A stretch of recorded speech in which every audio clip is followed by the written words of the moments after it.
24 मार्च 2003 का यह वाक़या है। दरअसल एक फौजी होता है उत्तर प्रदेश के जिला गाजीपुर का थाना लगता है भावलपुर और उसी का गांव लगता है पखनपुरा।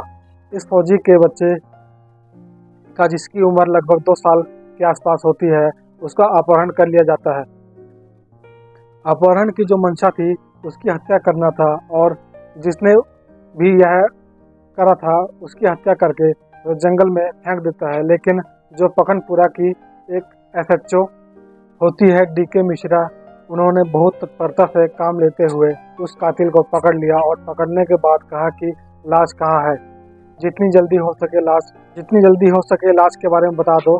तो वह आदमी उस जगह जिस जगह पर लाश को फेंका गया था उसी जगह पर कातिल को लेकर पुलिस जाती है और वहां जाने के बाद जो अपनी आंखों से देखती है उस दृश्य को देखकर यकीन नहीं हो जिंदा है, यह मरा नहीं है। उसका गला घोंटने की कोशिश की गई थी लेकिन पूरी तरह से गला घोंट ना पाया था और उसके ऊपर एक कोबरा लेटा हुआ था। जैसे कि पुलिस ने उस कोबरा को हटाने की कोशिश की, एसएचओ डीके मिश्रा यानी कि धनंजय कुमार मिश्रा के पैरों में से लिपट जाता है। जब ऐसी स्थिति में कोबरा आकर लिपट जाता है, आसपास के लोग खड़े हुए थे। वह कोशिश थी कि इस कोबरा को मार दिया जाए। तभी इंस्पेक्टर साहब कहते हैं कि इसको मारना नहीं है, हाथ जोड़कर इसके सामने विनती करते हैं और कहते हैं कि हे नाग देवता, तुमने इस बच्चे की अब तक हिफाजत की है, तुम इसके ऊपर बैठे हुए थे, तुम इसकी सुरक्षा के लिए बैठे हुए थे, अब उसकी सुरक्षा करने के लिए हम आ गए हैं, आप यहाँ से चले जाओ। इतना कहते ही सेकंडों की भीड़ में से वह नाग वहाँ से आराम से निकल जाता है और लोगों को यकीन हो जाता है कि वाकई सचमुच यह नाग उस बच्चे की मदद कर रहा था, उसकी हेल्प कर रहा था। आज की जो कहानी मैं आपको सुनाने जा रहा हूँ उस कहानी में कुछ ऐसा ही होता है। इस कहानी को सुनने के बाद शायद आपको यकीन नहीं होगा, आकर जब सोशल मीडिया पर डाला और वीडियो लगातार सोशल मीडिया पर वायरल होते चला गया तो लोगों को यकीन होने लगा कि यह कहानी वह कहीं ना कहीं सच है। नमस्कार, जो आपको मैं सच्ची घटना को सुनाने जा रहा हूँ यह एक सच्ची घटना है। राजस्थान प्रदेश का एक जिला है कोटा और उसी का एक थाना लगता है सागौद। दरअसल सागौद थाना क्षेत्र का एक गांव है रसकपुरिया।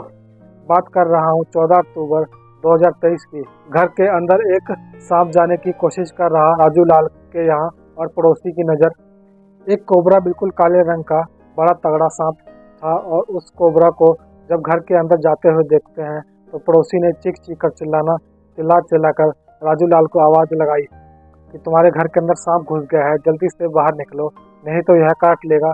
जैसे ही सांप की आवाज़ लगती है आसपास के घरों के लोग इकट्ठे हो जाते हैं और राजू लाल के घर के अंदर भी हड़कंप मच जाता है। इसी बीच में बड़ी संख्या में लोग लाठी डंडे लेकर राजू लाल के घर के अंदर घुस जाते हैं ताकि उस सांप को ढूंढकर मार सके।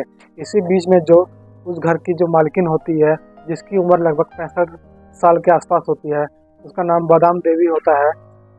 बताया जाता है कि बादाम देवी घर से बाहर थी। कुछ लोगों की भीड़ देखकर एकदम से आश्चर्यचकित थी, आकर कहती है कि भैया क्या बात है, इतनी भीड़ क्यों लगा रखी है। तभी लोग कहते हैं कि हमारे घर में कोबरा सांप घुस गया है, बहुत ही जहरीला है, बहुत ही बड़ा सांप है, ऐसा ना हो किसी को नुकसान पहुंचा दे। तभी इन लोग उस सांप को देखते हैं और तभी मारने की कोशिश कर रहे थे।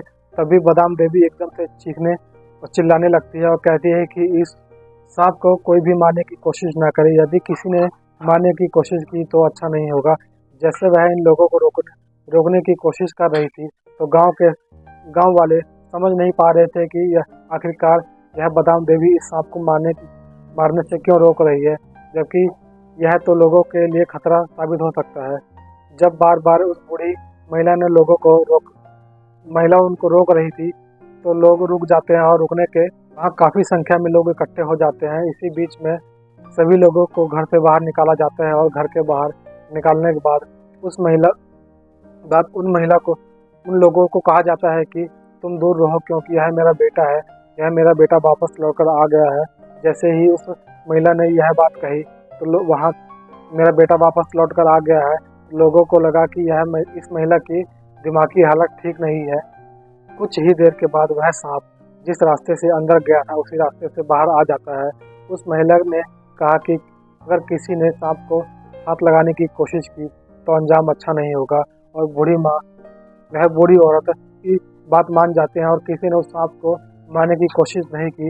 वह बूढ़ी औरत घर के अंदर जाती है और एक कटोरे के अंदर दूध लेकर आती है और दूध लाने के बाद अपने वह में रख देती है। और वह सांप जो इधर उधर गुम हो गया था वो सांप जाकर दूध को पीने लगता है। जैसे ही दूध को पी रहा था तो लोग उस महिला को बार बार कह रहे थे कि तुम जिस तरह सांप के इर्द गिर्द घूम रही हो, जिस सांप को बार बार बुलाने की कोशिश कर रही हो, जिस सांप को अपना बेटा बताने की कोशिश कर रही हो, यह अगर डस लेगा तो तुम बच नहीं पाओगी।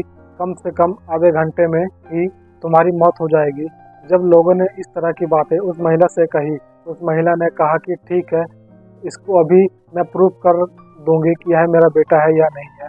उस महिला ने अपनी साड़ी का आंचल उस सांप के आगे थोड़ा सा फैला दिया और कहा कि यदि तुम मेरे बेटे हो तो मेरे आंचल में आकर बैठ जाओ, और तुम मेरे बेटे नहीं हो तो यहाँ से चले जाओ। जैसे ही ये बात उस बूढ़ी औरत ने, लगभग 65 साल की महिला बादाम देवी जिसका नाम होता है, उसने ये बात कही, वो सांप आकर उसके आंचल में आकर बैठ जाता है। और जब आंचल में बैठा रहता है तब लोगों को वाकई आश्चर्य होता है कि कुछ लोगों ने वहाँ इकट्ठा इस दृश्य को वीडियो बनाया और वीडियो बनाने के बाद उसे सोशल मीडिया पर लगातार वायरल करना शुरू कर दिया। अभी तक लोग घबरा रहे थे कि यह देखकर कि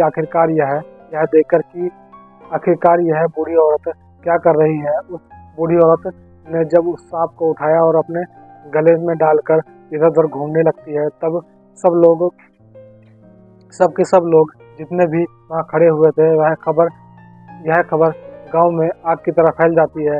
बड़ी संख्या में लोग यहाँ पर जुट जाते हैं। कोई हाथ जोड़ रहा था, कोई उस बूढ़ी औरत को मंदबुद्धि कह रहा है कि इसकी मनोदशा खराब हो चुकी है। यदि सांप ने डस लिया तो जाहिर सी बात है बूढ़ी औरत जल्द ही मर जाएगी। सुबह से यह दृश्य शुरू और शाम तक ऐसे चलता रहा। जब शाम होने को थी, दिन छुपने को था, तभी उस बूढ़ी औरत ने सांप को उठाया और उठाने के बाद जंगल की तरफ को कर दिया। उसने कहा कि हे नाग देवता, हे मेरे बेटे, तू यहाँ से अब चला जा। तू अपनी जगह जहाँ तूने रहना है वहाँ चला जा। वो सांप वाकई में ही उस बूढ़ी औरत की ऐसी बातें मान रहा था जैसे कोई बच्चा मानता है। उसके बाद वह सांप वहाँ से चला जाता है जंगल की तरफ। लोग उसे देखते रहते हैं।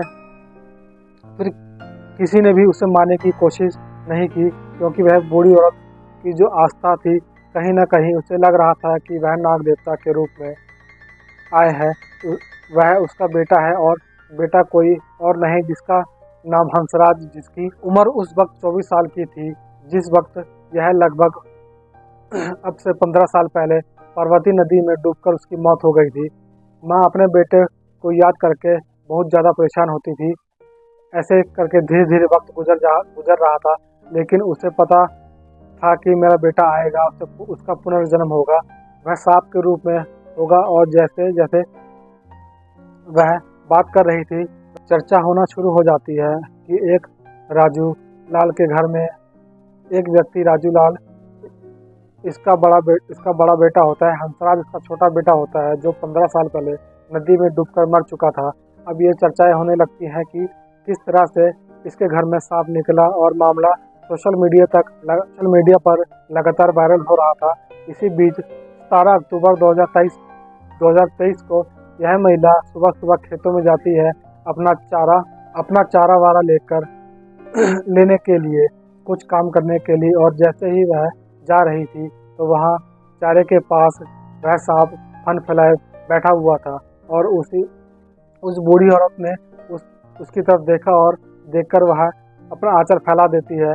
वह आंचल में आ जाता है और वह बूढ़ी औरत उसको अपने साथ गांव में लेकर चली आती है, गले में डालकर, जिस तरह गांव को लेकर आई थी। फिर देखते ही देखते सैकड़ों लोगों की भीड़ फिर से और जुटने के बाद वो अपने आंगन में एक चबूतरा बना हुआ था, उस आंगन में उस चबूतरे पर उस सांप को रख देती है। और फिर से लोग का आना जाना शुरू हो जाता है। कोई अपने घर से दूध लेके आ रहा है, कोई कुछ लेके आ रहा है। इस तरह से सुबह से शाम हो जाती है, दोपहर के 1 बज जाते हैं। 1 बजे के आसपास ऐसे ही लोगों का मजमा लगा रहता है। कोई लोग वीडियो बनाकर सोशल मीडिया पर लगातार वायरल करते चले गए। लगभग दोपहर का 1 बजे के आसपास उस सांप की अचानक से मौत हो जाती है, क्योंकि वह बूढ़ी औरत और वह सांप दोनों को लग रहा था कि ऐसा ना हो कि सांप इसे डस ले और बूढ़ी औरत की मृत्यु हो जाए। लेकिन उस बूढ़ी औरत को कुछ भी नहीं हुआ, लेकिन कोबरा सांप जो होता है उसकी मृत्यु हो जाती है और लोगों को बड़ा आश्चर्य होता है।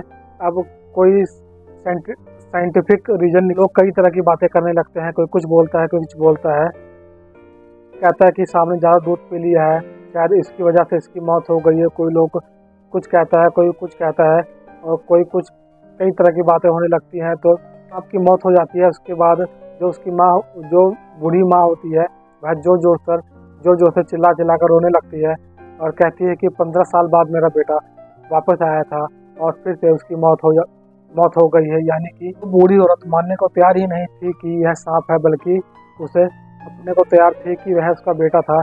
जैसे ही सांप की मौत हो गई, तो मौत होने के बाद बड़ी रीति रिवाज से संस्कार किया जाता है।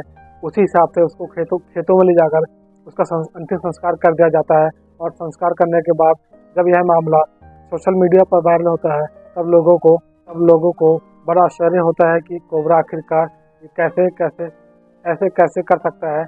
कुछ लोग कह रहे थे कि पहले से ही बीमार था, कुछ लोग कुछ कह रहे थे, लेकिन राजू लाल जो इस हंसराज का बड़ा भाई होता है, वह बूढ़ी औरत का बड़ा बेटा होता है, यह खुद यह दावा कर रहा था कि यह मेरा भाई है। और गांव के लोग उसे कोबरा के हंसराज ही मानने को तैयार हो गए, जिसकी 15 साल पहले पानी में डूबकर मौत हो गई थी। दोस्तों, इस पूरी घटना को सुनाने का उद्देश्य किसी को परेशान करना नहीं, किसी का दिल दुखाना नहीं, ना ही कोई अंधविश्वास फैलाना। लेकिन जिस तरह से बूढ़ी औरत ने यह दावा किया था कि उसका बेटा वापस लौटकर आया है, वो सांप के रूप में आया था, बस ये किस्सा सुनाने का उद्देश्य ही था। अगर आप लोगों को यह कहानी अच्छी लगी हो तो प्लीज़ कमेंट सेक्शन में कमेंट जरूर करिए। और मेरे चैनल पर नए हैं तो चैनल को सब्सक्राइब जरूर करिए। मिलते हैं अगली वीडियो में। धन्यवाद। जय हिंद।